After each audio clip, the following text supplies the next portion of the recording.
तो अब हमें स्टार्ट करना है फाइनेंसिंग डिसीजन। तो फाइनेंसिंग डिसीजन क्या होता है, जैसा मैंने अभी बता चुका हूँ कि भाई पैसा अगर लेकर आना है तो दो जगह से पैसा लेकर आ सकते हैं। कहाँ कहाँ से? या तो हमने कहा ऑनर फंड से, या हम लेकर आ सकते हैं बोरोड फंड से। चलिए ठीक है, देखते हैं। तो हमने कहा पहले चेक करेंगे कि फाइनेंशियल डिसीजन होता क्या है। तो फाइनेंशियल डिसीजन हमारा टॉपिक है, और ये टॉपिक हमारा वेरी इंपॉर्टेंट टॉपिक है क्योंकि एग्जाम में सबसे ज्यादा इसमें से पूछा जाता है। कोई भी केस स्टडी आएगी, उस केस स्टडी में हमें पता करना होगा इसके अंदर कौन सा पॉइंट है जो अफेक्ट कर रहा है फाइनेंसिंग डिसीजन को। तो उसके बिहाफ पर हमें फाइंड करना होगा, देन उसका आंसर्स लिखना होगा। तो क्या होता है फाइनेंसिंग डिसीजन, चलिए देखते हैं। तो फाइनेंशियल डिसीजन क्या होता है? Relates to determine the amount of finance, मतलब कहाँ से हमें पैसा रेज करना चाहिए, तो कहाँ से हमें फंड रेज करना चाहिए। Raise from different sources of finance, मतलब दो डिफरेंट डिफरेंट सोर्स से हम पैसा ले सकते हैं। तो उसके लिए हमने कहा भाई कहाँ कहाँ से पैसा लिया जा सकता है। तो this decision determines the overall cost of capital. ये किस पे डिपेंड करेगा? ओवरऑल कॉस्ट ऑफ कैपिटल का मतलब होता है कि पूरी टोटल कॉस्ट आप कितनी पड़ेगी, मतलब कोई भी पैसा अगर फंड रेज कर रहे हो तो आपको टोटल कितनी कॉस्ट पड़ेगी। अब बोलोगे सर कॉस्ट का मतलब यहाँ क्या है, क्योंकि किसी भी प्रोडक्ट को खरीदने की तो कॉस्ट हो सकती है, बट फाइनेंस को रेज करने की क्या कॉस्ट होती होगी। तो बेटा फाइनेंस को रेज करने की कॉस्ट का मतलब है कि अगर आपने बोरोड फंड ले लिए, ठीक है, तो बोरोड फंड अगर आप लोगे तो इसका मतलब कि आपने लायबिलिटी ले ली, यानी उधार ले लिया। अगर किसी से बोरो किया है तो क्या उसे इंटरेस्ट दोगे? तो किस रेट पे इंटरेस्ट दे रहे हो, वो हमारा होता है कॉस्ट ऑफ कैपिटल। ठीक है, जैसे हमने बोला बोरोड फंड, तो बोरोड फंड की भी एक कॉस्ट ऑफ कैपिटल होगी। तो मैंने कहा भाई 10% पे मैंने पैसा ले लिया, तो मैंने कहा 10% पे अगर मैंने पैसा लिया है तो कॉस्ट ऑफ डेट कितनी हो गई, मैंने कहा 10% पे। अगर मैं किसी से प्रेफरेंस शेयर से पैसा ले रहा हूँ तो हमने कहा वहां पे भी हो गया, तो कॉस्ट ऑफ प्रेफरेंस शेयर हो गई। तो ऐसे ही cost of debt, cost of equity, या तो पैसा हम डेट से लेते हैं या पैसा हम इक्विटी से लेते हैं। अगर हम पैसा डेट से लेते हैं यानी कि हम पैसा उधार लेते हैं तो हमें पे क्या करना पड़ता है? इंटरेस्ट। इसके हमको डिनोट करते हैं केडी। केडी का मतलब होता है cost of date.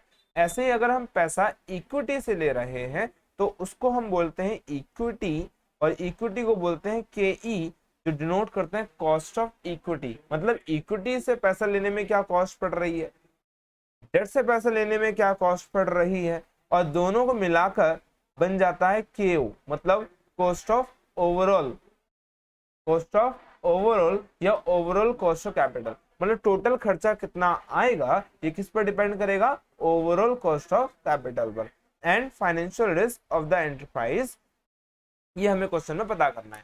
Simple C definition है, कोई ज्यादा हार्ड नहीं है, सिर्फ हमें इतना सा याद रखना है कि फाइनेंशियल डिसीजन का मतलब होता है कि हमें फंड डिफरेंट डिफरेंट सोर्सेज से रेज करना है और ये डिटरमाइन करना है कि ओवरऑल कॉस्ट ऑफ कैपिटल कितना आएगा और कितना फाइनेंशियल रिस्क आएगा। अब बात कोई बच्चा बोलता है सर ये फाइनेंशियल रिस्क का मतलब क्या होता है, what is financial risk? Financial risk का मतलब होता है कि जितना भी आप इंटरेस्ट पे करते हैं, आप जितना भी इंटरेस्ट पे करते हैं ये सारा हमारा क्या है? फाइनेंशियल रिस्क है, क्योंकि ये फाइनेंशियल बर्डन है। चाहे आपको प्रॉफिट हो या ना हो, लेकिन ये रिस्क बरकरार रहता है, ये रिस्क आपको देना पड़ता है, इसीलिए इसको फाइनेंशियल रिस्क कहा जाता है। तो हमने कहा चलो ठीक है, मान ली आपकी बात कि फाइनेंशियल डिसीजन को लेने के लिए, फाइनेंस का डिसीजन लेने के लिए हमें ये देखना पड़ेगा कि कहाँ कहाँ से फंड को रेज किया जा सकता है और किस फंड, किस सोर्स से हमारी क्या कॉस्ट आने वाली है और क्या रिस्क आने वाला है। तो हमारे पास कितने ऑप्शन होते हैं? दो। First one is own resources, second one is borrowed sources. अगर ओन सोर्स की बात करें तो हमारे पास टोटल 3 सोर्सेज होते हैं जहां से हम खुद का पैसा ले सकते हैं। पहला इक्विटी शेयर से ले सकते हैं, प्रेफरेंस शेयर से ले सकते हैं, रिटेन अर्निंग से ले सकते हैं। बोरोड फंड की अगर बात करें तो डिवेंचर से ले सकते हैं, बॉन्ड से ले सकते हैं, लोन फ्रॉम बैंक या फाइनेंशियल इंस्टीट्यूशन से ले सकते हैं, पब्लिक डिपॉजिट से ले सकते हैं। तो ये हमारे सोर्स हैं जहां से हम फाइनेंस को रेज कर सकते हैं। तो अगर आपको कभी भी कंपनी किसी को स्टार्ट करना हो और अगर फंड रेज करना हो तो 2 सोर्स होंगे आपके पास फंड को रेज करने के, एक या तो ओन सोर्सेस, दूसरा बोरोड सोर्सेस। ओन सोर्सेस मतलब या तो खुद का पैसा लगा दो या किसी को पार्टनर बना लो या फिर कोई पैसा रिटेन अर्निंग का है वो यूज कर लो, एक ऑप्शन ये है। दूसरा ऑप्शन, अगर आपके पास पैसा नहीं है, अगर आपके पास पार्टनर नहीं है, तो आप किसी से बोरो कर लो, उधार कर लो। किसके थ्रू? या तो आप डिवेंचर इश्यू कर सकते हो, आप बॉन्ड इश्यू कर सकते हो, आप लोन ले सकते हो, आप पब्लिक डिपॉजिट करा सकते हो। तो यहां से हम पैसा फंड को रेज कर सकते हैं। नेक्स्ट आता consideration involve the issue of debt. बोला सर कंसिडरेशन मतलब? कंसिडरेशन का मतलब कि अगर आप कोई भी पैसा ले रहे हो, तो अगर इश्यू कर रहे हो, सपोज डेट से पैसा ले, तो आपने बोला सर डेट से पैसा ले लेते हैं, उधार ही तो लेना है, उधार ले लेते हैं और उधार लेके नहीं चुकाएंगे, है ना। बहुत सारे बड़े बड़े बिजनेसमैन हैं, वो कौन सा चुका रहे हैं, तो हम भी नहीं चुकाएंगे, लाख 2 लाख करोड़ रुपए ले लेते हैं। तो बेटा लाख 2 लाख लोगे, करोड़ लोगे, तो अब लेके छोड़ के देश भाग थोड़े ही जाओगे। तो consideration involve in the issue of debt बाकी लोग कर रहे हैं, जो गलत है, क्योंकि ये पैसा पब्लिक का है, वो ऐसा नहीं करना चाहिए, लेकिन वो लोन लेके भाग जाते हैं। ये बहुत ज्यादा दिक्कतें फेस करनी पड़ती हैं गरीबों को। खैर वो बाद में देखेंगे कि क्या पॉइंट है। पॉइंट हमारा consideration involve in the issue of debt. ऐसा क्या कंसिडरेशन है जो इन्वॉल्व होता है इश्यू ऑफ डेट में, और एक कंसिडरेशन का मतलब क्या है, चलिए ये भी समझ लेना पड़ेगा। तो consideration involve in issue of debt मतलब अगर आप डेट से पैसा ले रहे हैं, तो उस डेट से पैसा लेने के लिए आपको क्या ध्यान में बातें रखनी पड़ेंगी? वो रखनी पड़ेंगी, interest borrowed fund has to be paid regardless whether or not business has. मतलब सर ये तो बहुत बेकार चीज है, मतलब ये तो बहुत बेकार चीज है। Weather or not a business has made a profit, चाहे प्रॉफिट कर रहा हो बिजनेस या नहीं कर रहा हो, अगर आपने उधार लिया है तो आपको इंटरेस्ट पे करना पड़ेगा। तो अगर आपने बोरोड फंड ले रखे हैं और आपको अर्निंग नहीं हो रही, तब भी आपको पे करना पड़ेगा। सर ये तो बहुत बेकार है लोग हैं। हाँ जी बेटा बेकार लोग हैं, लेकिन आपको अगर फंड की रिक्वायरमेंट होगी, डेट से पैसा लोगे, तो आपको चाहे प्रॉफिट हो या ना हो, आपको पे करना पड़ेगा। जैसे लॉकडाउन में देख लो, 6 महीने का लॉकडाउन लगा, बैंक को कोई मतलब नहीं था, बैंक ने कहा भाई हमें तो अपना इंटरेस्ट चाहिए, जैसे ही आपके अकाउंट में पैसा आया, हमने आपके अकाउंट में से पैसा डिडक्ट कर लिया। तो ये रीजन होता है, ये बहुत बड़ा प्रॉब्लम हो जाती है कि अगर प्रॉफिट नहीं हो रहा है, लेकिन फिर भी हमको एक बर्डन फिक्स पड़ जाता है। तो likewise borrowed fund have to be repaid at a fix time. लेकिन होता क्या है कि ये जो पैसा ले रहे हैं, ये कुछ टाइम के बाद, एक फिक्स टाइम होता है कि मैं 2 साल के लिए, 4 साल के लिए, 6 साल के लिए पैसा ले रहा हूं, और वो पैसा 6 साल के बाद मैं रिटर्न कर दूंगा। तो एक ये चीज है। दूसरा, there is some amount of financial risk. अब बोलते सर फाइनेंशियल रिस्क क्या होता है? बेटा फाइनेंशियल रिस्क का मतलब होता है कि जो हमारा एक फिक्स बर्डन पड़ जाता है कि हमें चाहे प्रॉफिट हो या ना हो, लेकिन हमें पे करना पड़ेगा। जैसे हमने यहाँ पे बोला इंटरेस्ट, अब चाहे प्रॉफिट आपको हो या ना हो, लेकिन आपको इंटरेस्ट पे करना पड़ेगा। तो इसीलिए हम इसको बोलते हैं फाइनेंशियल रिस्क, और ये कहलाता है डेट फाइनेंसिंग। और इस चीज की वजह से ये क्या कहलाता है, इसके अंदर हो जाती है डेट फाइनेंसिंग।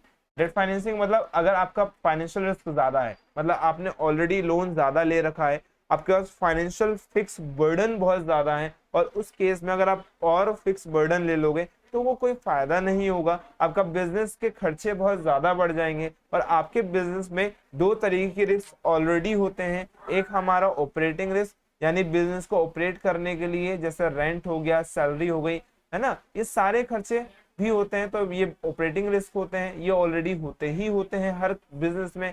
दूसरा, अगर आपने फाइनेंशियल रिस्क भी ले लिया, फाइनेंशियल रिस्क भी अगर आपने ले लिया, तो अगर आपने फाइनेंशियल रिस्क भी ले लिया, तो बेटा होगा ये कि आपके पास बर्डन पड़ जाएगा। अब जब बर्डन पड़ जाएगा और आपके पास अर्निंग नहीं हो रही, तो आपको बहुत ज्यादा प्रॉब्लम को फेस करना पड़ जाएगा। तो उस केस में हम फाइनेंशियल रिस्क नहीं ले सकते। तो वो डिपेंड करेगा आपके ऊपर कि आपके पास, ये चेक करो कि ऑपरेटिंग रिस्क कम है या नहीं है। अगर ऑपरेटिंग रिस्क कम है, तो उस केस में फाइनेंशियल रिस्क ले लो, मतलब डेट से पैसा ले लो। अगर आपके पास ऑलरेडी ऑपरेटिंग रिस्क बहुत ज्यादा है, तो उस केस में फाइनेंशियल रिस्क बिल्कुल भी मत लो, वरना आगे चल के आपको बहुत ज्यादा प्रॉब्लम होने लग जाएगी, क्योंकि आपके पास ऑलरेडी फिक्स बर्डन है, और अगर आपने फाइनेंस से पैसा ले लिया तो आपके पास बर्डन और बढ़ जाएगा, और जिससे आपको प्रॉब्लम होनी स्टार्ट हो जाएगी। तो ऐसे कौन से फैक्टर हैं जो अफेक्ट करते हैं इस डिसीजन को? इस डिसीजन को मतलब कि हमें पैसा फाइनेंस करना चाहिए या नहीं करना चाहिए, और अगर करना चाहिए तो कहां से करना चाहिए? तो हमने कहा पहला है कॉस्ट। देखो पहला है कॉस्ट। तो कॉस्ट में क्या होता है कि हमें पैसा ये देखना होता है कि अगर कहीं से भी, चाहे वो डेट से ले रहे हो, बोरोड से ले रहे हो, तो उनमें कॉस्ट कितनी आएगी। बोलो सर डेट में पैसा लेने की कॉस्ट क्या आएगी। डेट में पैसा लेने की कॉस्ट ये आती है कि अगर आप कोई भी फाइनेंशियल रिस्क ले रहे हो तो आपको एक फिक्स बर्डन पड़ जाएगा और आपको वो फिक्स बर्डन में पे करना पड़ेगा। बट अगर वहीं आप बोरोड फंड में देख रहे हो तो वहां पे क्या है सर, जब प्रॉफिट होगा तब देंगे, प्रॉफिट नहीं होगा तो नहीं देंगे, सिंपल। नहीं, प्रॉफिट होगा ठीक है तब दे देना, प्रॉफिट नहीं होगा तो नहीं देंगे, एग्री, वी एग्री, कोई दिक्कत नहीं है। बट द थिंग इज कि अगर आपको फंड रेज करना है तो उसके लिए तो लोगों को लाना पड़ेगा, तो उसके लिए आपको एडवर्टीजमेंट करनी पड़ेगी, है ना। उसके लिए आपको एडवर्टीजमेंट करनी पड़ेगी, उसके लिए आपको लोगों को बोलना पड़ेगा, उसको नए नए डिस्काउंट चलाने पड़ेंगे। तो आप नए डिस्काउंट चला रहे हो, आप बोल रहे हो, तो ये सारे आपके कॉस्ट हैं, तो ये कॉस्ट इनकर्ड होती हैं। तो अब आपको देखना पड़ेगा कि दोनों में से कॉस्ट किसकी कम पड़ रही है। अगर मुझे कॉस्ट ऑफ डेट कम पड़ रही है तो मैं फंड रेस डेट से कर लूंगा। अगर मुझे फंड कहां से इजीली मिल रहा है, ऑनर फंड से मिल रहा है, तो मैं फंड कहां से ले लूंगा, ऑनर फंड से ले लूंगा। तो आपको ये देखना पड़ेगा सबसे चीपेस्ट सोर्स कौन सा है हमारा लेने का, कौन, या तो होगा हमारा ऑनर फंड या होगा बोरोड फंड। तो कॉस्ट ऑफ रेजिंग फंड क्या बोलते हैं, cost of raising fund, different sources are different, the cheapest source should be selected. जो सबसे सस्ता सोर्स होगा वो हम सिलेक्ट कर लेंगे। Next risk. रिस्क क्या है भाई, रिस्क देखा हमने कहा, देखो अभी मैंने आपको बताया था कि रिस्क दो प्रकार के होते हैं और देखना पड़ेगा रिस्क क्या है। कि अगर आपके पास ऑलरेडी ऑपरेटिंग रिस्क है तो फाइनेंशियल रिस्क मत लो, अगर आपके पास ऑपरेटिंग रिस्क कम है तो फाइनेंशियल रिस्क आप ले सकते हो। तो क्या होता है, the risk associated with the different source is different, more risk is associated with borrowed fund as compared to the honor fund। हमने कहा बोरोड फंड में रिस्क क्या होता है, ज्यादा होता है ऑनर फंड के मुकाबले। क्यों, क्योंकि बोरोड फंड में हमें इंटरेस्ट पे करना ही है चाहे अर्न हो या ना हो। बट अगर वही बात करें इसकी ऑनर फंड की, तो जब अगर हमने अर्न किया होगा तो हम पे करेंगे, अदरवाइज नहीं करेंगे। तो इसीलिए यहाँ पर बोल दिया तो owner fund as the interest paid. तो अगर इंटरेस्ट पेड के तौर पर हमें क्या करना पड़ेगा, पैसा देना पड़ेगा, प्लस रीपे भी करना पड़ेगा after a fixed period of time और एक्सपायरी ऑफ द टेनर। मतलब अगर आपने समय के लिए पैसा उधार लिया है तो आपको इंटरेस्ट तो देना पड़ेगा, साथ में प्रिंसिपल अमाउंट भी देना पड़ेगा।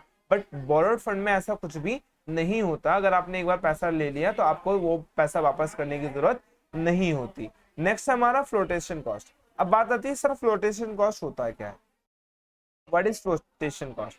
तो बेटा फ्लोटेशन कॉस्ट का मतलब होता है कि जब भी हम अपनी सिक्योरिटीज को इशू करने के लिए कोई भी शेयर या कोई भी जैसे अगर मान लो बोरोड फंड है तो बोरोड फंड है या डेट फंड है, अगर हम इशू कर रहे हैं तो उसको करने के लिए कोई भी अगर एडवर्टीजमेंट कराते हैं या कुछ भी कराते हैं, फंड को रेज करने के लिए अगर कोई भी खर्चा होता है तो उसको कहा जाता है फ्लोटेशन कॉस्ट। उसको क्या कहा जाता है, flotation cost. The cost involve in issuing security such as broker commission, underwriters fees, expenses, prospectus, ऐसे सारे खर्चे जो फंड को रेज करने के लिए किए जा रहे हैं। अब मैंने ब्रोकर रख लिया कि भाई तू अपने शेयर्स को बेच दे, मतलब शेयर्स को बिकवा दे, हम आपको कमीशन दे देंगे, अंडरराइटर फीस दे दी, एक्सपेंसेस प्रोस्पेक्टस पे हो गए। तो ये सारे खर्चे क्या कहलाते हैं, फ्लोटेशन कॉस्ट कहलाते हैं, आर कॉल्ड फ्लोटेशन कॉस्ट। क्योंकि ये फंड को रेज करने के लिए किए जा रहे हैं, ऐसे खर्चे क्या कहलाते हैं, फ्लोटेशन कॉस्ट कहलाते हैं। तो हायर द फ्लोटेशन कॉस्ट, अगर फ्लोटेशन कॉस्ट ज्यादा होगी तो उस केस में हम less attractive as the source of finance, मतलब बोरोड फंड से ज्यादा पैसा ले सकते हैं लेकिन ऑनर फंड से ज्यादा पैसा नहीं ले सकते। एंड नेक्स्ट पॉइंट हमारा cash flow position, cash flow position of the business. तो cash flow position of the business का मतलब होता है कि अगर आपका फंड, मतलब पोजीशन, अगर कैश फ्लो अच्छा है बिजनेस का, अगर आपके पास पैसा आ रहा है, अच्छे क्वांटिटी में आ रहा है, तो उस केस में आप बर्डन ले सकते हो, मतलब फाइनेंशियल रिस्क ले सकते हो। लेकिन अगर आपके पास रिटर्न अच्छा नहीं आ रहा, अगर आपके पास फ्लो अच्छा नहीं है, तो उस केस में आप कभी भी बोरोड फंड से पैसा मत लो, क्योंकि आपके पास बर्डन ऑलरेडी है और अगर और बर्डन ले लोगे फिर आपको दिक्कत होनी स्टार्ट हो जाएगी। तो इसलिए हम ये चेक करेंगे कि हमारा कैश फ्लो पोजीशन कैसा है। अगर हमारा कैश फ्लो पोजीशन अच्छा है तो हम इनको कहां से ले लेंगे पैसा, बोरोड फंड से ले सकते हैं, और अगर नहीं है तो हम ऑनर फंड से पैसा ले सकते हैं। तो in case the cash flow position of the company is good, अगर अच्छा है तो उस केस में हम बोरो कर सकते हैं, कहां से, बोरोड फंड से, एंड इंटरेस्ट को टाइम पर पे कर सकते हैं। नेक्स्ट है कंट्रोल कंसिडरेशन। कंट्रोल कंसिडरेशन, तो कंट्रोल कंसिडरेशन का मतलब होता है in case of existing shareholder want to the retain the complete control of the business, then finance can be raised through the borrowed fund, but then there dilution, मतलब पैसा अगर आपने borrowed fund से ले लिया, ठीक है, तो उसमें कोई कंट्रोल नहीं कर सकते, लेकिन अगर आपका पैसा इक्विटी से ले रखा है तो वो ऑनर है, ऑनर को आप कंट्रोल कर सकते हो, ऑनर को बोल सकते हो, वो समझ सकते हैं, लेकिन बैंक नहीं समझेगा। बैंक आपकी चाहे कितनी भी प्रॉब्लम हो जाए, बैंक को कोई मतलब नहीं है आपसे, वो अपना चार्ज करेगा। तो हमने कहा कंट्रोल कंसिडरेशन में ये कि अगर कोई शेयर होल्डर है या पुराने शेयर होल्डर है तो वो उनको कंट्रोल किया जा सकता है, बट वहीं अगर हम देखें बोरोड फंड से कंट्रोल नहीं किया जाता, कंट्रोल कंसिडरेशन ज्यादा होता है बोरोड फंड में। नेक्स्ट है state of capital market. State of capital market, तो स्टेट ऑफ कैपिटल मार्केट का मतलब अगर हमारी मार्केट बूम है, अगर मार्केट बहुत अच्छी चल रही है, पीक पे चल रही है, तो उस केस में आप ऑनर फंड ले लो। ऑनर फंड से क्या होगा, क्योंकि आप जैसे ही मार्केट में जाओगे, आप अपने शेयर इशू करोगे और मार्केट बूम पर चल रही है, तो आपके प्राइजेस जो होंगे वो बहुत ज्यादा हाई होंगे। आपने बच्चों देखा हो, आपने सुना हो कि पेटीएम ने क्या किया, कि आप सब लोगों को पता होगा कि पेटीएम ने अपने आईपीओ इशू किया। जब पेटीएम ने अपना आईपीओ इशू किया तो वो जितना अपने लिस्टिंग था उससे भी कम पर हुआ, तो उसकी वजह से लॉस हो गया। क्यों? क्योंकि मार्केट में उस समय डिमांड नहीं थी, मार्केट में रिसेशन चल रहा है। अब मार्केट में अगर रिसेशन चल रहा है तो लोगों ने जो पैसा इन्वेस्ट किया था उनका पैसा आधा रह गया।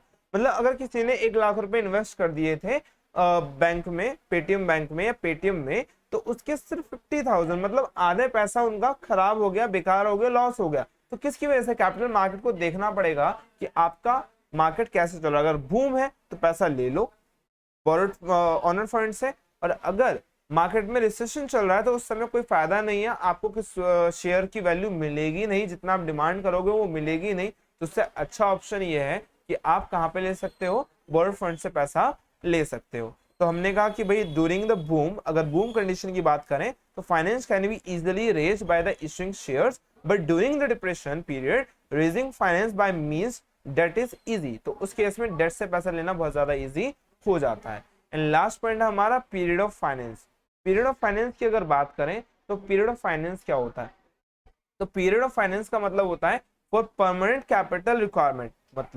मतलब ये कि अगर कोई भी किसी भी परमानेंट टाइम के लिए अगर कैपिटल पे कर रहे हैं, तो for permanent capital requirement equity share must be issued as they are not to be paid back. मतलब अगर परमानेंट जिंदगी भर के लिए अगर आपको पैसा लेना है तो उस केस में आप शेयर इशू कर दो, क्योंकि वो बोरोड फंड ऑनर फंड में क्या होता है कि आपको कोई भी पैसा वापस करने की जरूरत नहीं पड़ती है अगर आपने पैसा ऑनर फंड से लिया। अगर आपने पैसा इक्विटी से लिया है तो उस इक्विटी को आपको पूरी जिंदगी भर तक कभी भी वापस करने की जरूरत नहीं पड़ेगी। तो फॉर परमानेंट कैपिटल रिक्वायरमेंट, अगर आपको परमानेंट के लिए चाहिए, हमेशा के लिए चाहिए, आप वापस करना नहीं चाहते, तो उस केस में आप इक्विटी शेयर से पैसा ले सकते हैं। Must be issued as they are not to be paid back and for long and medium term requirement. तो अगर आपको लंबे समय के लिए पैसा चाहिए, मीडियम टर्म के लिए पैसा चाहिए, तो आप प्रेफरेंस शेयर से ले लें पैसा। लेकिन अगर आपको जिंदगी भर के लिए पैसा चाहिए तो आप इक्विटी शेयर से ले सकते हैं। और अगर आपको कुछ 1-2 साल के लिए चाहिए, 3-4 साल के लिए चाहिए, तो आप डिवेंचर से पैसा ले सकते हैं। तो यह हो गया हमारा पीरियड ऑफ फाइनेंस। अब बात आती है सर ये याद कैसे होंगे? आपने पॉइंट्स बता दिए, लेकिन ये पॉइंट्स क्या हम याद कैसे करेंगे? कॉस्ट हो गया, रिस्क हो गया, फ्लोटेशन हो गया, कैश फ्लो पोजीशन, क्योंकि ये पॉइंट्स आपके एग्जाम में आते हैं, आपको ये एग्जाम में लिखने पड़ेंगे, लेकिन ये सारे पॉइंट्स याद कैसे होंगे, बात यहाँ आ जाती है। तो उसको याद करने का थोड़ा सा तरीका ढूंढते हैं, भाई ऐसे कैसे याद कर सकते हैं, इसको कैसे कर लें, ठीक है। तो उसके लिए मैंने इनका आपको एक ऑप्शन देते हैं, एक चीज बताते हैं कि किस तरीके से कर सकते हैं। ओके, तो पहला हमारा जो हम लिखेंगे वो ध्यान से लिखना इनको, जिससे हम आसानी से इनको याद कर सकते हैं। तो CPF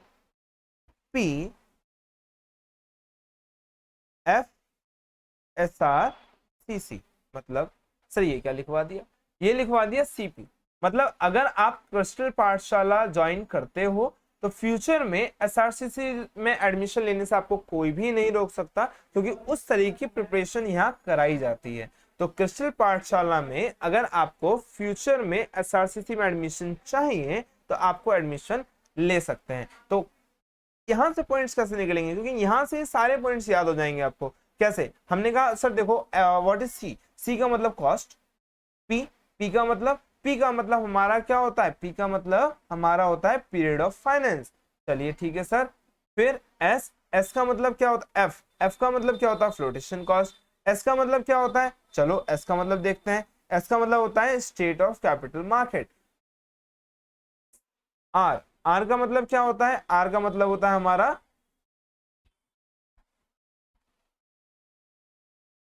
रिस्क। और सी का मतलब then again C cash flow position of the business. And C का मतलब कंट्रोल कंसिडरेशन। तो हम अगर ये लिख दें तो यहां से हम अपना निकाल सकते हैं। तो हम यहाँ पे लिख लेते हैं जिससे कि हमें याद रहे ये कि क्या क्या चीजें थी हमारी। तो सी, सी में अगर आप आएंगे तो फ्यूचर में एसआरसीसी में एडमिशन आप ले सकते हैं। तो कैसे लिखेंगे वो समझते हैं अब, ठीक है। तो फर्स्ट हमारा सी, सी का मतलब क्या होता है, सी का मतलब होता है हमारा कॉस्ट, ठीक है। पी, पी का मतलब हमारा क्या होता है, पी का मतलब होता है हमारा period of finance, period of finance, ठीक है। एफ का मतलब क्या होता है फ्लोटेशन कॉस्ट।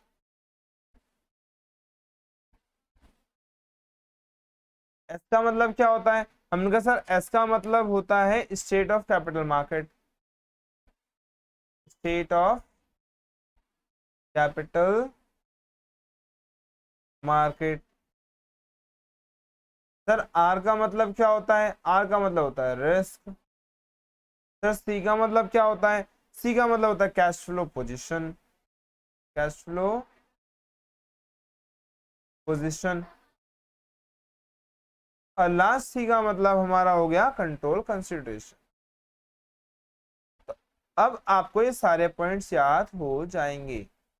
कंट्रोल कंसिडरेशन, ये हो गया हमारा सीपी, एफ, एस आर, सी सी, ठीक है। तो हमारा यहाँ पर हो जाएगा ये, देन फिर हमारा हो जाएगा फ्यूचर एस आर सी सी, ठीक है भाई। चल, यहाँ तक कोई डाउट है तो पूछ ले। हाँ ठीक है, चलिए अब स्टार्ट करना है consideration involve in the issue of equity. मतलब सर कंसिडरेशन का मतलब क्या होता है, व्हाट इज कंसिडरेशन। भाई कंसिडरेशन का मतलब होता है कि अगर आप इश्यू कर रहे हो पैसा, अगर इक्विटी शेयर से ले रहे हो तो आपको कुछ बातें ध्यान रखनी पड़ेंगी। अगर पैसा इक्विटी शेयर से ले रहे हो तो किन बातों का ध्यान रखना पड़ेगा उसको ध्यान से समझना है। हमने कहा भाई देखो, अगर आप पैसा इक्विटी शेयर से ले रहे हो तो share holder do not expect any commitment regarding the payment of returns और रिपेमेंट कैपिटल। मतलब अगर आप पैसा फंड रेज कर रहे हो कहां से, शेयर होल्डर से ले रहे हो, do not expect any commitment मतलब कोई भी कमिटमेंट हमें नहीं करनी होती है regarding the payment of returns. मतलब अगर प्रॉफिट होगा तो कोई कमिटमेंट नहीं है, प्रॉफिट देंगे, ट्रांसफर करेंगे, डिस्ट्रीब्यूट कर भी करेंगे भी और नहीं भी करेंगे, मतलब कोई फिक्स कमिटमेंट नहीं है। जैसे अगर हम देखें कि आपने उसको देखा होगा डेवेंचर को, तो डेवेंचर से अगर फंड रेज किया तो आपको देना पड़ेगा चाहे आप अर्न कर रहे हो या नहीं कर रहे हो। बट शेयर होल्डर में क्या होगा कि आपने अगर पैसा उनसे लिया है तो आपको कोई कमिटमेंट नहीं की है कि हम पैसा देंगे ही देंगे और या फिर हम रीपेमेंट करेंगे, रीपेमेंट ऑफ कैपिटल भी इसमें नहीं होता। तो share holder do not expect any commitment regarding the payments of return और रिपेमेंट ऑफ कैपिटल। मतलब कोई भी पैसा ना तो रिटर्न के तौर पर मिलता ना ही रिपेमेंट ऑफ कैपिटल के तौर पर मिलता है। अगर आप चाहते हो कि मैं इक्विटी से पैसा लेना चाहूंगा तो अगर बेटा अगर आप इक्विटी से फंड रेज करना चाहेंगे या फिर कोई कंपनी इक्विटी से फंड रेज करना चाहेगी तो flotation cost on raising equity capital is very high. मतलब कि जो फंड को रेज करने की कॉस्ट आती है, what is mean by flotation cost. Flotation cost क्या होती है, बहुत बच्चों के माइंड में आएगा सर फ्लोटेशन कॉस्ट क्या होती है। फ्लोटेशन कॉस्ट का मतलब ऊपर ही बताया था कि अगर आप फंड को रेज करना चाहते हैं तो उस फंड को रेज करने के लिए जो भी आपके एक्सपेंसेस हो रहे हैं वो फ्लोटेशन कॉस्ट कहलाते हैं। तो on raising equity capital is very high, अगर पैसा आप इक्विटी से ले रहे हैं तो आपकी फ्लोटेशन कॉस्ट बहुत ज्यादा हाई हो जाती है, क्योंकि आप एडवर्टीजमेंट कराने पड़ेंगे, प्रोस्पेक्टस प्रिंट कराने पड़ेंगे, तो उसमें आपके कमीशन देने पड़ेंगे, तो खर्चे बहुत ज्यादा हो जाते हैं, जिसकी वजह से फ्लोटेशन कॉस्ट बहुत ज्यादा हो जाती है। The share holder aspects a high return, अब जो शेयर होल्डर है वो क्या चाहेगा कि मेरे को रिटर्न ज्यादा मिले, क्योंकि भाई रिस्क क्या है उसका बहुत ज्यादा है, क्योंकि वहां पे कोई कमिटमेंट नहीं है कि आपको रिस्क प्रॉफिट मिलेगा मिलेगा। मतलब उन्होंने कहा पहले हम सारे अपने खर्चे दे देंगे, अगर कोई प्रॉफिट बच जाएगा तो हम वो सारा आपको बांट देंगे। मतलब रिस्क सबसे ज्यादा किसका है, हायर रिस्क किसका है, शेयर होल्डर्स का है। मतलब अगर आप फंड रेज कर रहे हो इक्विटी शेयर से, इक्विटी शेयर होल्डर अगर बन रहे हैं तो उनको सबसे ज्यादा रिस्क है, क्योंकि कोई रिटर्न की गारंटी नहीं होती है, लेकिन उनको रिटर्न क्या मिलेगा, हायर मिलेगा, क्योंकि वो रिस्क क्या ले रहे हैं, ज्यादा ले रहे हैं, क्योंकि उनको बोला गया आप पैसे दे दो लेकिन आपको कभी हम वापस नहीं करेंगे, तो रिस्क तो उनको ज्यादा होगा, क्योंकि पैसे तो कभी वापस मिलना नहीं है। लेकिन यहाँ पर रिटर्न क्या मिलेगा, उनको बहुत ज्यादा मिलेगा, क्योंकि कोई फिक्स अमाउंट नहीं होता, और जब फिक्स अमाउंट नहीं होता तो 10 रुपए का शेयर 10,000 का भी बन सकता है, और आपका 1,000 का भी बन सकता है। इसका मतलब the share holder expect higher returns in returns of assuming higher risk. Next फिर हमने पढ़ना है डिविडेंड डिसीजन। देखो डिविडेंड डिसीजन में लास्ट डिसीजन हमारा फाइनेंशियल डिसीजन का थर्ड, कौन सा, डिविडेंड डिसीजन। अब बच्चों डिविडेंड डिसीजन क्या है, हमने बताया था पहले ही। देखो डिविडेंड डिसीजन में हमें ये डिसाइड करना पड़ता है कि क्या पैसा हम डिस्ट्रीब्यूट करें या ना करें। अगर डिस्ट्रीब्यूट करेंगे तो क्या कहलाएगा, डिविडेंड पे कहलाएगा, और अगर डिविडेंड डिस्ट्रीब्यूट नहीं कहलाएंगे या नहीं करेंगे तो रिटेन अर्निंग कहलाएगी। समझा डिविडेंड डिसीजन की मीनिंग क्या होती है। तो dividend decision is that part of या that part of earning, that part of profit which is distributed to the owners या शेयर होल्डर। अगर कोई भी पैसा डिस्ट्रीब्यूट कर दिया जाता है शेयर होल्डर्स में तो वो क्या कहलाएगा, डिविडेंड डिसीजन। तो एक बात बताओ, आप किसी कंपनी ने 10 लाख रुपए कमाए, अब भाई 10 लाख रुपए उन्होंने कमाए हैं, तो उसमें से उन्होंने कहा भाई 5 लाख रुपए हम क्या कर देंगे, हम बांट देंगे। तो 5 लाख बांट दोगे तो डिविडेंड पेड कितना कर रहे हो, 5 लाख, कमाए 10 लाख लेकिन पे कितना कर रहे हो, 5 लाख। तो डिविडेंड डिसीजन क्या कहता है कि हम डिविडेंड कितना पे करेंगे। तो dividend is that portion of the divisible profit that is distributed to the owners. मतलब कितना ऑनर्स को पे किया जा रहा है, कितना डिस्ट्रीब्यूट किया जा रहा है शेयर होल्डर्स को। It results in current income of the share holder, और ये क्या कहलाती है, शेयर होल्डर के लिए इनकम कहलाती है। हमने कहा रिटेन अर्निंग क्या होता है, तो रिटेन अर्निंग का मतलब कि वो पैसा जो आपने डिस्ट्रीब्यूट नहीं किया, that means retain earning is that proportion of the profit which is kept himself. मतलब खुद कंपनी को अपने पास जो रख लेती है यानी डिस्ट्रीब्यूट नहीं करती है, तो वो क्या कहलाता है, proportion of profit kept in that is reinvested in the business for the business. मतलब हम उसको पैसे को रख लेते हैं फ्यूचर में बिजनेस में लगाने के लिए। तो दोबारा से इन्वेस्ट करने के लिए अगर पैसे को रख लिया जाता है, कमाया हुआ पैसा अगर दोबारा रख लिया जाता है बिजनेस में इन्वेस्ट करने के लिए, री इन्वेस्ट करने के लिए, तो वो कहलाता है रिटेन अर्निंग। और ये सबसे अच्छा सोर्स होता है, क्योंकि देखो अगर आप बोरोड फंड से पैसा लेंगे, खुद सोचो अगर आप बोरोड फंड से पैसा लेंगे तो आपकी फाइनेंशियल रिस्क बढ़ जाएगा। अगर आप इक्विटी से पैसा रेज करेंगे तो आपकी फाइनेंशियल फ्लोटेशन कॉस्ट बढ़ जाएगी। तो दोनों कॉस्ट बढ़ रही है, लेकिन अगर आप रिटेन अर्निंग से पैसा फंड रेज करेंगे तो आपकी कोई भी कॉस्ट नहीं बढ़ेगी। तो ये सबसे अच्छा सोर्स होता है फंड को रेज करने का। नेक्स्ट हमारा डिविडेंड डिसीजन। तो डिविडेंड डिसीजन में क्या होगा, या तो हम डिविडेंड पे करेंगे या डिविडेंड पे नहीं करेंगे। तो हमने कहा डिविडेंड अगर पे करेंगे तो डिविडेंड क्या होगा, डिविडेंड डिसीजन में whether to distribute, या तो डिविडेंड पे करेंगे या डिविडेंड पे नहीं करेंगे। तो whether to distribute earning to shareholder as a dividend or retain earning to the finance long term profit of the firms must be done keeping in mind the firm's overall objective of the maximizing of shareholder wealth। तो पूरा जो overall objective होता है firm का वो क्या होता है, maximising of share holder wealth. तो मैक्सिमाइजिंग का मतलब क्या होता है, अर्निंग पर शेयर। तो अर्निंग पर शेयर जितना ज्यादा हाई होगा उतना ही maximum wealth maximisation of share holder होगा। और अर्निंग पर शेयर ज्यादा होने का मतलब क्या है, मार्केट प्राइस किसका, शेयर्स का। तो मार्केट प्राइस शेयर्स जितना ज्यादा होगा उतना ही इन्वेस्टर्स के लिए, शेयर होल्डर के लिए अच्छा होगा, और वही कहलाएगा wealth maximisation of share holder. तो हमने कहा ऐसा कौन सा फैक्टर है जो इस डिसीजन को अफेक्ट करते हैं। मतलब कोई तो फैक्टर होंगे कि कब डिविडेंड देना चाहिए, क्या डिविडेंड नहीं देना चाहिए, तो किस फैक्टर पर डिपेंड करेगा? हमने कहा पहला अर्निंग पर।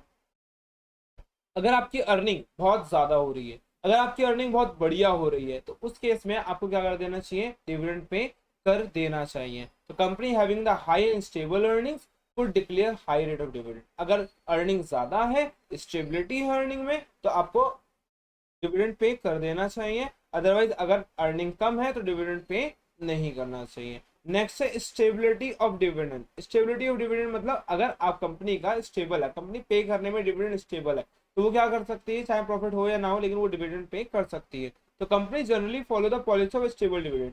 कंपनी इतना ज्यादा ध्यान नहीं देती। कंपनी ने कहा कि भाई स्टेबिलिटी है, हम अर्निंग कर रहे हैं, हमारी अर्निंग स्टेबल है, तो एक काम करो डिविडेंड पे कर दो। तो एक फिक्स अमाउंट से हम डिविडेंड को पे करना स्टार्ट कर देते हैं, and this is called stability of dividend. तो एक फिक्स अमाउंट से आप डिविडेंड पे करना स्टार्ट कर देते हैं, तो क्या कहलाता है? Stability of dividend. तो company generally follow the policy of stable dividend. The dividend per share is not altered and the change in the case of earning change by the small proportion. अगर earning कम भी हो गई है तब भी dividend कम नहीं किया जाता, क्योंकि वो पहले से स्टेबल कर दिया कि डिविडेंड फिक्स कर दिया कि इतना डिविडेंड हम आपको दे देंगे, चाहे अर्निंग कम ही क्यों ना हुई हो। नेक्स्ट है हमारा growth prospect. What is growth prospect? अगर कंपनी चाहती है कि हम अपने बिजनेस को ग्रो करना चाहेंगे, अगर कंपनी कोई बिजनेस को ग्रो करना चाहती है, तो फंड की रिक्वायरमेंट पड़ेगी। अब फंड है नहीं, फंड कहाँ से आ सकता है? इक्विटी शेयर से आ सकता है, बोरोड फंड से आ सकता है। तो हमने कहा भाई इक्विटी से ले तो हमारी फ्लोटेशन कॉस्ट बढ़ जाएगी और नंबर ऑफ शेयर होल्डर्स भी बढ़ जाएंगे। अगर हम बोरोड से लेंगे तो फिर हमें दिक्कत, हमारी फाइनेंशियल कॉस्ट बढ़ जाएगी। तो हमने कहा यार दोनों से लेना तो बेकार है, क्यों ना रिटेन अर्निंग से लिया जाए, क्योंकि ये पैसा हमारा खुद का है। तो मतलब अगर खुद का पैसा है तो हमें किसी दूसरे से मांगने की जरूरत नहीं पड़ेगी, और हमारी कॉस्ट क्या रहेगी? कम से कम रहेगी। तो ग्रोथ प्रोस्पेक्ट्स का अगर आपका पॉलिसी है, अगर आप चाहते हो कि ग्रोथ करना चाहते हो, बिजनेस को एक्सपेंड करना चाहते हो, तो उस केस में पैसा कहाँ से ले लेना चाहिए? उस केस में रिटेन अर्निंग से पैसा ले लेना चाहिए, मतलब डिविडेंड पे नहीं करना चाहिए। तो in case there are growth prospects over the company, the near future then it will retain its earning and thus, तो उसके क्या कर लेना चाहिए? हमें अर्निंग को रिटेन कर लेना चाहिए, क्योंकि अगर आप चाहते हो कि हम अपने बिजनेस को ग्रो कर लें, एंड दस नो और लेस डिविडेंड, या तो बिल्कुल भी नहीं पे करेंगे या फिर कुछ अमाउंट पे करेंगे, ज्यादा डिक्लेयर नहीं करेंगे। नेक्स्ट हमारा कैश फ्लो पोजीशन। हमने कहा डिविडेंड पे करते हो, तो डिविडेंड पे करने के का मतलब है कि आउटफ्लो ऑफ कैश। क्या है? Outflow of cash. तो डिविडेंड पे करने का मतलब है आउटफ्लो ऑफ कैश। तो अगर हम कैश का आउटफ्लो करेंगे तो क्या होगा? हमारे पास उसके लिए कैश का होना बहुत जरूरी है। तो ये तभी पॉसिबल होगा जब हमारे पास अच्छी क्वांटिटी में कैश होगा। तो डिविडेंड इन्वॉल्व, तो डिविडेंड क्या होता है? डिविडेंड इन्वॉल्व होता है एंड आउटफ्लो ऑफ कैश। तो डिविडेंड का मतलब है कि कैश का आउटफ्लो होना, क्योंकि कैश जाएगा, एंड दस availability of adequate cash is for most requirement for the declaration of dividend. और उसके लिए डिविडेंड का डिविडेंड बांटने के लिए कैश का होना बहुत ज्यादा जरूरी हो जाता है, बहुत ज्यादा रिक्वायरमेंट हो जाती है। एंड फिर है हमारा preference of share holders. Preference of share holders मतलब पहले हम प्रेफरेंस किसको देते हैं? शेयर होल्डर्स को देते हैं, क्योंकि वो कंपनी के ऑनर होते हैं, वो कंपनी के मालिक होते हैं। तो हम उनसे पूछते हैं भाई क्या करना चाहिए? डिविडेंड पे कर देना चाहिए या रिटेन करके रख लेना चाहिए? तो जो डिसीजन शेयर होल्डर बोलेगा हम वही प्रेफरेंस बोलेंगे। अगर शेयर होल्डर ने डिसाइड किया नहीं डिविडेंड बांट दो, तो हम डिविडेंड बांट देंगे। और अगर शेयर होल्डर ने बोला नहीं डिविडेंड मत बांटो, डिविडेंड रख लो, और वो आप इन फ्यूचर अगर हम बिजनेस को एक्सटेंड करेंगे नियर फ्यूचर में, तो हम उसमें इन्वेस्ट कर देंगे। तो वो डिपेंड करेगा preference of share holder. Share holder क्या चाहता है? शेयर होल्डर चाहता है कि डिविडेंड बांट दें, तो डिविडेंड बांट दो। शेयर होल्डर चाहता है कि एक्सपेंड करने के लिए रख लो पैसा, तो पैसे को रिटेन करके रख लिया जाता है। नेक्स्ट है हमारा taxation policy. So what is mean by taxation policy? भाई हमने कहा सर ये टैक्सेशन पॉलिसी क्या होता है, यहाँ पर क्या यूज है इसका? टैक्सेशन पॉलिसी का मतलब है जब गवर्नमेंट जब कोई कंपनी डिविडेंड देती है, जब कोई कंपनी डिविडेंड देती है, तो जो डिविडेंड पे कर रही होती है उस पर कंपनी को टैक्स देना पड़ता है गवर्नमेंट को। तो गवर्नमेंट क्या करती है? ये टैक्स रेट हाई कर देती है। तो जब कंपनी डिविडेंड पे कर रही है किसको? शेयर होल्डर को, और उसके बदले में कंपनी को टैक्स पे करना पड़ता है। तो फिर कंपनी ने कहा यार टैक्स रेट तो हाई है, और अगर मैं टैक्स पे करना पड़ेगा, क्योंकि अगर मैं डिविडेंड पे कर रही हूँ या डिविडेंड पे कर रही है कोई भी कंपनी, तो उस केस में टैक्स चार्ज कर लेती गवर्नमेंट। तो अगर टैक्स रेट हाई है तो कोई फायदा नहीं है डिक्लेयर करने का, तो उस केस में हम डिक्लेयर नहीं करेंगे। बट अगर हमारा टैक्स रेट लो है, टैक्स अगर लो हो रहा है, तो उस केस में हम क्या करेंगे कि डिविडेंड डिस्ट्रीब्यूट कर सकते हैं। तो a company is required to pay tax on dividend. Company को क्या करना होता है, अगर कोई डिविडेंड पे कर रही है तो टैक्स पे करना होता है, जो भी डिक्लेयर किया है उसने। If tax on dividend is higher, अगर टैक्स हाई है, ज्यादा है, तो कंपनी उस केस में कम डिविडेंड देगी या डिविडेंड नहीं देगी। वेयर जबकि if tax rate are lower, लेकिन अगर टैक्स रेट क्या होगा, लोअर होगा, then more dividend can be declared. तो उस केस में हमें क्या होगा, ज्यादा डिविडेंड कंपनी पे कर सकती है, क्योंकि टैक्स कम देना है तो कंपनी डिविडेंड ज्यादा पे कर सकती है। नेक्स्ट है इश्यू ऑफ बोनस शेयर। अब बोनस शेयर का मतलब क्या होता है सर, वो जो कंपनी में बोनस मिलता है दिवाली के टाइम पर, वो मैंने कहा होता है लेकिन कैश फॉर्म में नहीं मिलता। कंपनी कहती है कि आप हमारे पुराने शेयर होल्डर हो और हमने हमारी कंपनी बहुत अच्छा कर रही है, तो हम आपको बोनस शेयर दे देंगे। मतलब अगर आपके पास 10 शेयर हैं तो 2 शेयर हम अपने पास से और आपको दे देंगे, तो टोटल कितना हो जाएंगे आपके पास, 12। मतलब 2 शेयर के आपके पैसे नहीं दिए आपने, 2 शेयर के आपने कोई भी पैसा नहीं दिया, लेकिन वो कंपनी की तरफ से आपको 2 पैसे शेयर और एक्स्ट्रा मिल गए। This is called issue of bonus share. तो कैश ना देके आपको बोनस शेयर के रूप में दे दिया। लास्ट पॉइंट है लीगल कॉन्स्ट्रेंट्स। लीगल कॉन्स्ट्रेंट्स का मतलब कंपनी एक्ट ने कहा कि भाई अगर कोई कंपनी सारा डिविडेंड पे आउट नहीं करेगी, मतलब अगर किसी कंपनी ने 10 लाख रुपए कमाए हैं, ठीक है, किसी कंपनी ने कितने कमाए, 10 लाख रुपए कमाए, तो कंपनी 10 लाख रुपए का डिविडेंड पे आउट नहीं कर सकती। ये कौन को बोलता है, डिविडेंड पे आउट नहीं कर सकती। हाँ, कंपनी ने अगर 10 लाख रुपए कमाए हैं तो कंपनी 10 लाख रुपए का डिविडेंड पे आउट इशू नहीं कर सकती है, यानी डिविडेंड पे आउट नहीं कर सकती है। उसका कुछ पोर्शन रखना पड़ेगा एज अ रिजर्व। किसने कहा था ये कहा था कंपनी एक्ट ने। तो कंपनी एक्ट ने कहा कि भाई अगर आप कोई भी पैसा, कंपनी एक्ट ने कहा कि अगर आप अर्न कर रहे हो और सारा पैसा लेकिन आप अर्निंग का डिस्ट्रीब्यूट नहीं करोगे, कुछ पैसा एज अ रिजर्व आपको रखना पड़ेगा। तो रिजर्व के तौर पर रखना पड़ेगा। तो under provision of the company act, all earnings can't be distributed and the economy has to provide the various reserves. This limit the capacity of the company to declare dividend. तो ये हमने यहाँ से सारे पॉइंट्स खत्म कर लिए। अब बहुत सारे बच्चों को डाउट आता है सर, अब आपने ना यहाँ पर 8 पॉइंट याद करा दिए और इतने सारे ज्यादा पॉइंट हम कैसे याद करेंगे, मतलब हमारे पास सिर्फ 1-2 दिन बचा हुआ है और उसमें इतने सारे पॉइंट से कैसे याद करेंगे। तो बेटा याद करने के लिए हम आपको एक बहुत आसान सा तरीका लेकर आए हैं, जो हमारा है ये। हमने कहा भाई पीसीजी आपने सुना होगा, जैसे पीसी जे ज्वेलर्स होता है, पीसी ज्वेलर्स होता है, ऐसे ही हमने स्टार्ट किया है पीसीजी टाइल्स। अब देखो टाइल्स की कंपनियां बहुत ज्यादा हैं, लेकिन हमने एक नया नाम बना दिया पीसीजी टाइल्स। पीसीजी टाइल्स का मतलब क्या होता है, P for preference of share holder.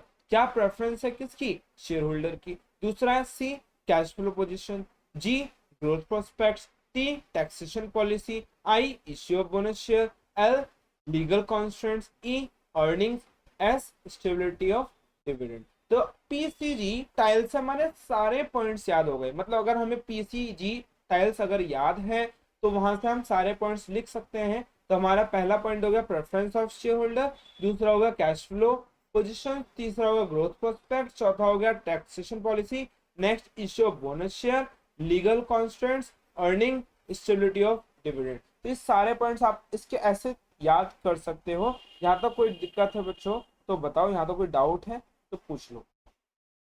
ये हमारा यहाँ पर खत्म हो गया। नेक्स्ट फिर हम करेंगे फाइनेंशियल प्लानिंग। तो फाइनेंशियल प्लानिंग में स्टार्ट करते हैं। तो फाइनेंशियल प्लानिंग क्या होता है बेटा, मैनेजमेंट में जैसे आपने अगर देखा हो हमारे फंक्शंस होते थे मैनेजमेंट में, मतलब पार्ट ए में जब आपने मैनेजमेंट पढ़ा है तो मैनेजमेंट के फंक्शंस होते थे। और वो फंक्शन क्या होते थे, हमारे फंक्शन क्या बोलते थे, planning, organising, staffing, directing, controlling. तो सबसे पहला जो फंक्शन था वो प्लानिंग था। प्लानिंग का मतलब क्या था, planning is thinking in advance and it make the gap between the present and future. मतलब प्लानिंग जो होता है वो एडवांस में थिंक करना होता है कि हमें क्या करना है, कैसे करना है, कब करना है। तो ऐसे ही हमें फाइनेंस की भी प्लानिंग की जाती है, क्योंकि हमें फाइनेंस की प्लानिंग ऐसे करेंगे कि अगर कोई बिजनेस स्टार्ट कर रहे हैं तो उसमें पैसा कितना लगेगा, वो फंड वहां से आएगा कहाँ से, वो फंड की रिक्वायरमेंट कहाँ से फुलफिल होगी। वो अगर पैसा आएगा तो मैं फिक्स कैपिटल में कितना लगाऊंगा, मैं वर्किंग कैपिटल में कितना लगाऊंगा, अगर हमारा अर्निंग हुआ तो मैं कहाँ से पैसा कितना डिस्ट्रीब्यूट करूंगा, कितना रिटेन करके रखूंगा। तो ये सारी प्लानिंग करना, this is called financial planning. तो फाइनेंशियल प्लानिंग जो होती है वो एक प्रोसेस होता है किस चीज का, एस्टिमेशन का। तो फाइनेंशियल प्लानिंग प्रोसेस होता है एस्टिमेटिंग का of the fund requirement of a business and specifying the source of fund. मतलब हमें ये देखना कि बिजनेस के लिए कितने पैसे की जरूरत है, प्लस उसके बाद ये देखना कि वो कहाँ से आ सकता है। तो हमें पहले से सोचना पड़ता है कि कितने हमें फंड की रिक्वायरमेंट है और कहाँ कितने से पैसा हमें कहाँ से आ सकता है। ऑनर फंड से कितना ले सकते हैं, बोरोड फंड से कितना ले सकते हैं, या कहीं और तरीका है वहां से पैसा लिया जा सकता है। The process of estimating of the funds requirement of a business and specifying the source of fund is called financial planning. It basically involves preparation of the financial blueprint. ये क्या तैयार करते हैं, ब्लूप्रिंट तैयार करते हैं ऑर्गेनाइजेशन के लिए, ताकि फ्यूचर ऑपरेशंस अच्छे से किए जा सके। मतलब फ्यूचर में कितने फंड की रिक्वायरमेंट कब पड़ेगी, इस चीज की प्लानिंग पहले से ही कर लेना, ये कहलाता है फाइनेंशियल प्लानिंग। तो हमने कहा इसके ट्विन ऑब्जेक्टिव हैं, दो ऑब्जेक्टिव क्या है, twin objective of the financial planning. क्या, पहला ensures availability of fund as per the requirement of business. अगर आपने प्लानिंग कर रखी है तो उस प्लानिंग से आपकी जो रिक्वायरमेंट है बिजनेस फंड की वो फुलफिल हो सकती है। कि अगर आपको लग रहा है कि मेरी जब सेल्स पीक पर जाएगी तो मुझे वर्किंग कैपिटल की रिक्वायरमेंट ज्यादा पड़ेगी, तो आपने प्लानिंग कर रखी है। अगर प्लानिंग कर रखी है तो आप अपने फंड को अवेलेबल करा सकते हैं ऑन टाइम। तो एक ये बेनिफिट हो जाता है प्लानिंग करने से। दूसरा, to see that the enterprise does not raise resources needlessly. अब बात आती है नीडलेसली। नीडलेसली का मतलब क्या है, तो उन्होंने कहा नीडलेसली का मतलब होता है कि to see that the enterprise does not raise, कि जो एंटरप्राइजेस है वो रिसोर्सेज के थ्रू क्या फंड रेज कर रही है या नहीं कर रही है। To see that the enterprise does not raise मतलब कोई भी रिसोर्सेज रेज नहीं कर रही नीडलेसली, मतलब फालतू का, क्योंकि आपने प्लानिंग कर रखी है। जब पैसे की जरूरत होगी तभी पैसा लेंगे, पैसे की जरूरत नहीं है तो पैसे लेने की जरूरत नहीं पड़ेगी। ये क्योंकि आपने सोच लिया, अपने माइंड में सोच लिया, आपने एक ब्लूप्रिंट तैयार कर लिया कब हमें कितने फंड की रिक्वायरमेंट पड़ेगी और कब हमें कितने फंड की रिक्वायरमेंट नहीं पड़ेगी। ठीक है, नेक्स्ट हमारा इंपॉर्टेंस ऑफ फाइनेंशियल प्लानिंग। अब इंपॉर्टेंस ऑफ फाइनेंशियल प्लानिंग का मतलब होता है कि हमें फाइनेंस जरूरत क्यों होती है। अब देखो बच्चा, इंपॉर्टेंस का मतलब होता है, एक सिंपल सी बात समझ लेना कि जब भी वर्ड आए इंपॉर्टेंस, उसका मतलब होता है इंपॉर्टेंट। तो फाइनेंशियल प्लानिंग इंपॉर्टेंट क्यों है, तो हमने कहा फाइनेंशियल प्लानिंग यार इंपॉर्टेंट इसलिए है क्योंकि अगर बिजनेस को आपको अच्छे से चलाना है तो उस केस में आपको स्मूथ रन करने के लिए प्लानिंग करना बहुत जरूरी है। क्योंकि अगर टाइम पर फंड अवेलेबल ना हो तो उस केस में हम अपना अच्छे से बिजनेस रन नहीं कर पाएंगे। तो बिजनेस को रन करने के लिए क्या होना जरूरी है, बिजनेस को रन करने के लिए हमारे पास फाइनेंस का होना बहुत जरूरी है, इसलिए फाइनेंशियल प्लानिंग करना बहुत ज्यादा इंपॉर्टेंट हो जाता है। Second, it helps in anticipating. हमने कहा फ्यूचर में कितने फंड की रिक्वायरमेंट है इसका एस्टिमेशन लगा लेना पहले ही। तो कितने फंड की रिक्वायरमेंट है तो मैंने बताया था एंटिसिपेटिंग। एंटिसिपेटिंग का मतलब होता है एस्टिमेशन। तो हमने कहा एंटिसिपेटिंग का मतलब होता है एस्टिमेशन। तो हम पहले से ही एक लगा लेते हैं, एस्टिमेशन लगा लेते हैं कि हमें कितने फंड की रिक्वायरमेंट है फ्यूचर में और कितना फंड हमें हायर करना पड़ेगा, मतलब कितना फंड हमें रेज करना पड़ेगा। तो it helps in anticipating future requirements of funds and evading business shocks in the surprises. मतलब कितने फंड की रिक्वायरमेंट हमें पड़ेगी, इस चीज का प्लान पहले से ही कर लेना, this is called importance of planning. Next है हमारा इट फैसिलिटेट्स कोऑर्डिनेशन। भाई जो आपने पहले रिक्वायरमेंट थी वो आपने पहले ही सोच ली, वो आपने कैश अवेलेबल करा दिया, तो आप आसानी से क्या बना सकते हैं, कोऑर्डिनेशन कर सकते हो। फिर परचेज डिपार्टमेंट होता है, ठीक है।